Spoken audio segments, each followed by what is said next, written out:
மதுரை மாவட்டம் மேலூர் அருகே கடன் தொல்லையால் தம்பதி விஷமருந்தி தற்கொலைக்கு முயன்ற நிலையில் கணவன் சிகிச்சை பலனின்றி உயிரிழந்தார். இந்நிலையில் மதுரை ராஜாஜி அரசு மருத்துவமனையில் சிகிச்சை பெற்று வரும் மனைவி அளித்த புகாரின் அடிப்படையில் போலீசார் கடன் கொடுத்த 2 பேரை கைது செய்தனர். இதுகுறித்த கூடுதல் விவரங்களை செய்தியாளர் நவநீத கிருஷ்ணன் வழங்க கேட்கலாம். வணக்கம் நவநீத கிருஷ்ணன், விவரங்கள். ஃபரிதா, மதுரையில் கடன் தொல்லையால் தம்பதிகள் தற்கொலை முயற்சியானது பரபரப்பை ஏற்படுத்தியிருக்கிறது. மதுரை மாவட்டம் மேலூர் அருகே உள்ள கத்தப்பட்டியைச் சேர்ந்தவர் ராஜா. இவர் ஏற்கனவே மாஸ்டராக பல்வேறு பகுதிகளில் வேலை பார்த்து வந்த நிலையிலே மனைவி மற்றும் 2 மகளுடன் வசித்து வரக்கூடிய அதே பகுதியில் பேக்கரி ஒன்றை நடத்தி வந்துள்ளார். பேக்கரி நடத்துவதற்காக பல நபர்களிடம் இவர் கடன் வாங்கியதாக கூறப்படுகிறது.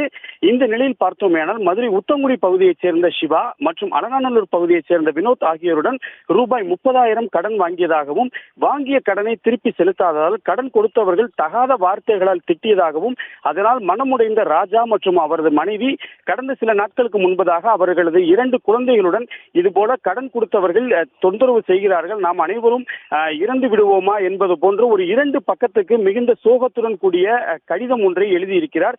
இதுபோக பார்த்தோமானால் மிகுந்த மன உளைச்சலுக்கு உண்டான அவர்கள் 30,000 பணம் கொடுத்த 2 நபர்களும் வீட்டிற்கே வந்து தகாத முறைகளால் அவர்களை திட்டிய நிலையிலே மன உளைச்சலுக்கு உண்டான அவர்கள் இருவருமே விஷம் அருந்தி ஆபத்தான முறையில் மதுரை அரசு ராஜாஜி மருத்துவமனையில் 11ஆம் தேதி அனுமதிக்கப்பட்ட நிலையில் அவருடைய மனைவி கொடுத்த புகாரின் அடிப்படையில் மேலூர் காவல்துறையினர் 12ஆம் தேதி வழக்கு பதிவு செய்து அவர்கள் வீட்டிற்கே வந்து கடன் கொடுத்தவர்கள் திட்டிய நபர்கள் மீது விசாரணை மேற்கொண்ட நிலையிலே நேற்று பரிதாபமாக ராஜா அவர்கள் அரசு ராஜாஜி மருத்துவமனையுடைய தீவிர சிகிச்சை பிரிவில் சிகிச்சை பலனின்றி உயிரிழந்தார். பிரேத பரிசோதனைக்கு பிறகு அவரது உடலானது அவர்களது உறவினர்களிடம் ஒப்படைத்து தற்போது சொந்த ஊருக்கு எடுத்துச் செல்லப்பட்டிருக்கக்கூடிய நிலையிலே மதுரையில் கந்துவட்டி காரணமாக பரிதாபமாக தம்பதியினர் தற்கொலை முயற்சி செய்து கணவர் இறந்த நிலை பரிதாபத்தை ஏற்படுத்தியிருக்கக்கூடிய நிலையிலே இந்த நபர்கள் மீது 2 பிரிவுகளின் கீழ் வழக்கு பதிவு செய்யப்பட்டிருக்கிறது.